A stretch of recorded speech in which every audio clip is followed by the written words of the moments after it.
In this video, I'm going to show you how to change your voice in CapCut PC. If you find this video helpful, please consider to like this video and subscribe to my channel. In saying that, let's just jump straight into the video. Okay, I'm going to open up CapCut.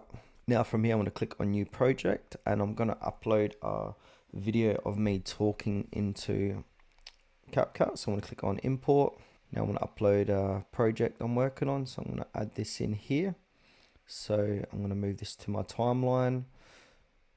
Now this is just a video of me explaining how to do how to create scrolling text in CapCut. So in order to change my voice on this video, what I need to do, add this to my timeline. Click on the video, and now we want to go to the audio tab on the top right, and then you got a basic option or voice changer. I'm going to click on voice changer. And now we've got all these different characters we can use for my voice. So if I want to check out this one here called Bestie, I'll click on Bestie. And now give it a few moments to load. Depending how fast your PC or laptop is, it might take a little while to load. So this is a 3-minute video, and the length of the video too, or your voice.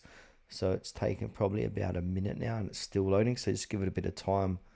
Alright, it's done its thing. So what I'm going to do is press play and you can see how my voice has changed. In this video, I'm going to show you how to add or create scrolling text on CapCut PC.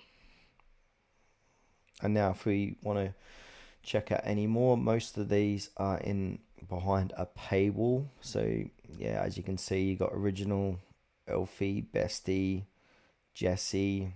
But if you want to use the Pro version, you need CapCut Pro. But what I'll do, I'll leave a link in the description below where you can check out CapCut Pro in a free 7-day trial. So if you're interested in that, you can go ahead and check that out in the description. But yeah, that's it guys, how to change your voice in CapCut PC.